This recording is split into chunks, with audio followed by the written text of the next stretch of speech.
Hey, legacy builders. Welcome to Parenting with Purpose, a space for the mom who knows she's called to more, even in the middle of the chaos. Here, we don't just talk about parenting, we talk about becoming healed, present, and intentional in how we show up for our kids. You already have what it takes, so let's cut through the noise and let's refine it together. I'm your host, Christian, and in today's video, we are going to be talking about you don't have to have it all figured out. Have you ever been in a season when you've looked at your life and you thought something is going on and I don't know how to explain it? You feel drained, confused. You wonder if you're the only one that's going through it and all you see is your child struggling, but you don't understand why. They could be in school and having a hard time in class. Maybe, they're struggling trying to explain themselves, and you can see them getting frustrated because they're trying so hard to get their thoughts together and they just give up and they're holding everything in. And all you know is you're tired. Like, you're human, so you're tired. You're trying so hard to hold your home together and understand your child. You're trying to manage your emotions, work, paying the bills, make decisions as best as you can. And meanwhile, in the back of your mind, you're still wondering, God, what is going on? Like, what is this? And am I doing something wrong? If you find yourself in the middle of this right now, I want to tell you that you are not alone. So there's a story about a woman named Hagar in the Bible. And if you're familiar with the story of Abraham and Sarah, then you've most likely heard about Hagar. All right, so this takes place before God changed Abraham and Sarah, their name, right? So it's taking place when their names are Abram and Sarai. All right, and so Hagar was Sarai's maidservant. And so because God promised Abram and Sarai that he would give them a son, Sarai thought that the Lord was holding back on her. So she decided to take matters into her own hands, and she told her husband Abram to sleep with Hagar. Hagar gets pregnant, and now she hates Sarai.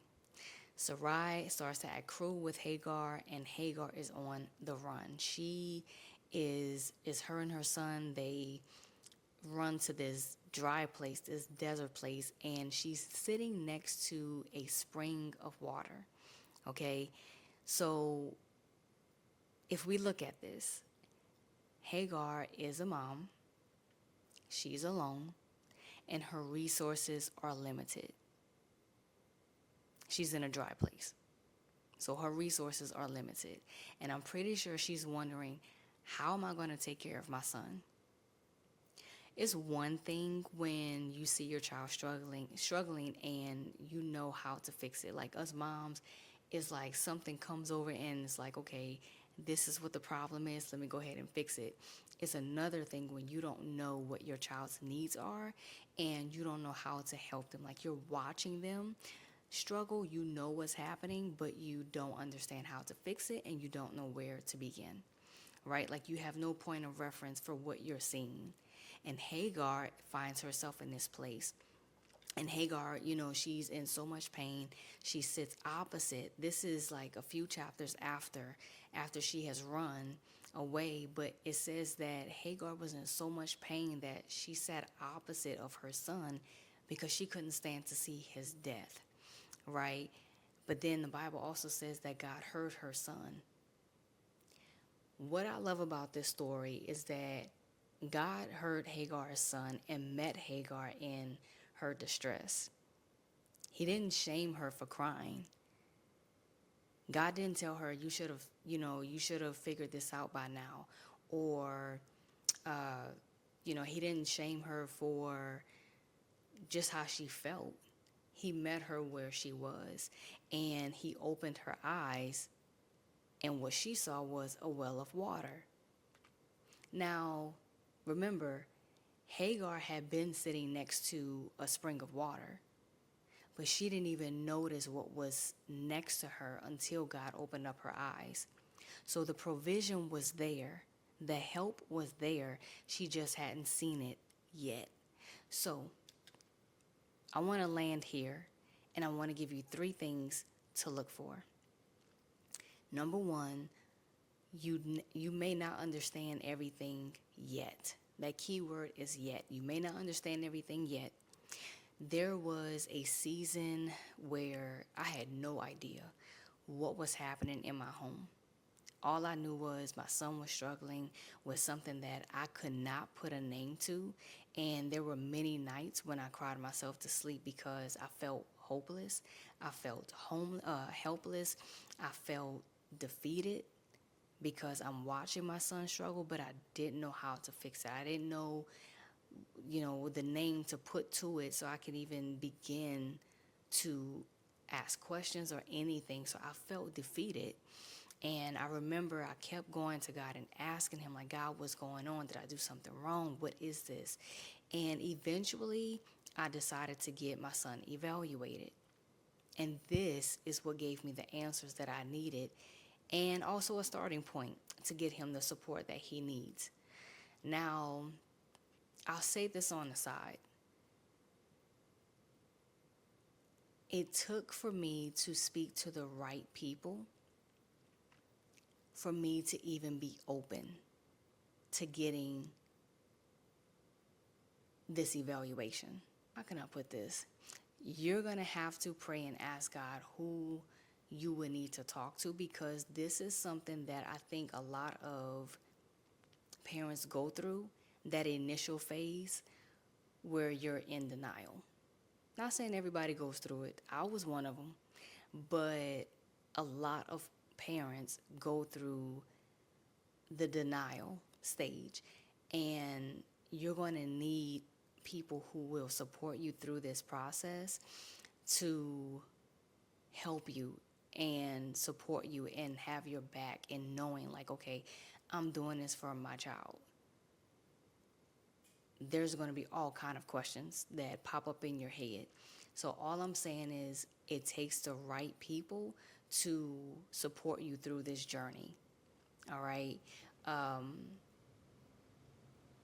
Yeah. So pray about that. And then number 2, your distress is telling you that you need support. A lot of times the enemy will play games with your mind, or play games in your mind, on your mind, and say that you're failing. And sometimes it's the enemy within making us think that we are our own worst critics, right? And so a lot of times we'll probably start thinking ourselves that, no, we're failing. No, you're not failing. You just need support.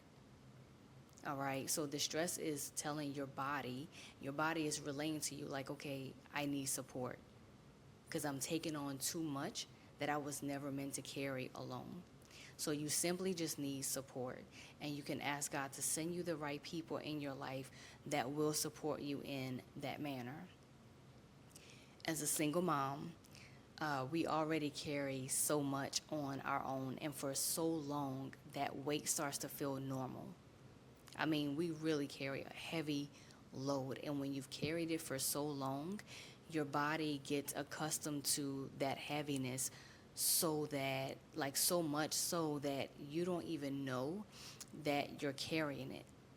You don't even realize at this point that you're carrying so much more than you were ever meant to carry. And to be honest, there are a lot of moments that you're trying to help calm your child when you yourself are overwhelmed. You're running on empty.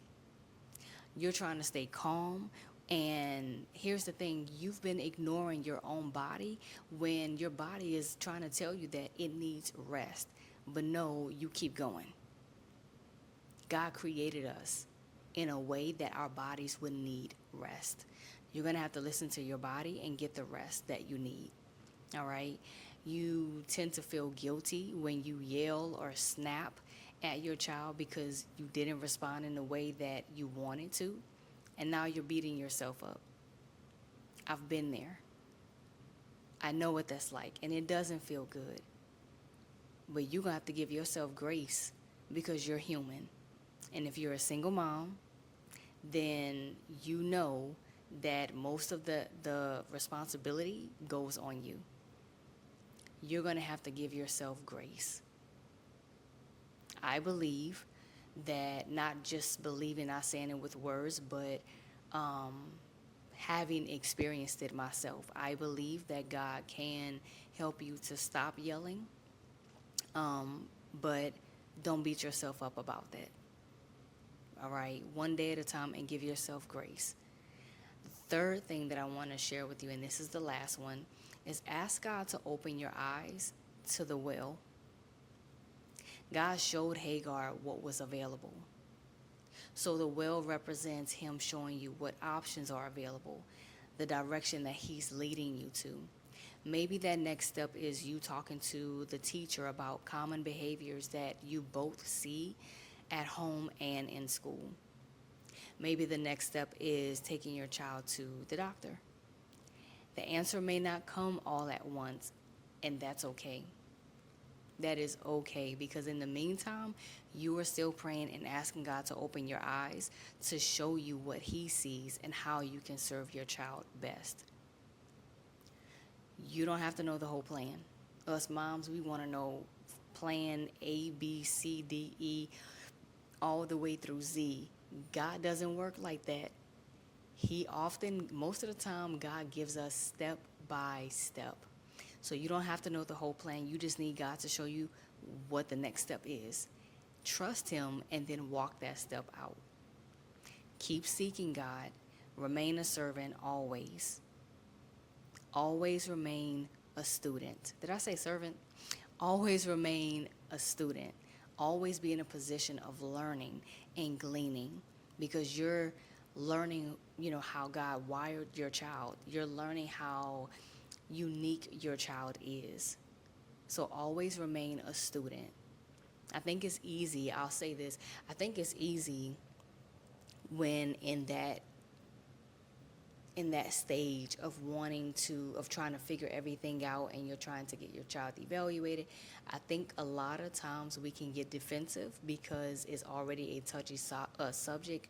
And when you look at it, or, when you kind of replay how you feel, you start wondering, like, okay, did I do this? Like, these are real questions. Did I do this? Is it something that I did wrong? Where is it coming from? It's just so many questions. Always remain a student. You don't have to get defensive, and trust that God is with you every step of the way. Keep asking questions. Keep advocating for you and your child, because you're only one person.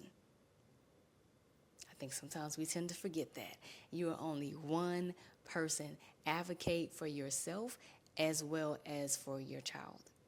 All right? When I say advocate for yourself, because you're tired. You're running on empty, and you're going to have to let somebody in to help you out, because you can't carry it on your own. And the last thing is, keep praying. Keep praying. Pray without ceasing. All right? So that is all we have time for today. If this video has helped you, inspired you, encouraged you in any kind of way, please give it a thumbs up. Consider subscribing if you haven't already. And my favorite part is, don't forget to share this video with another mom. All right? Until next time, enjoy your weekend, and I will see you in the next video.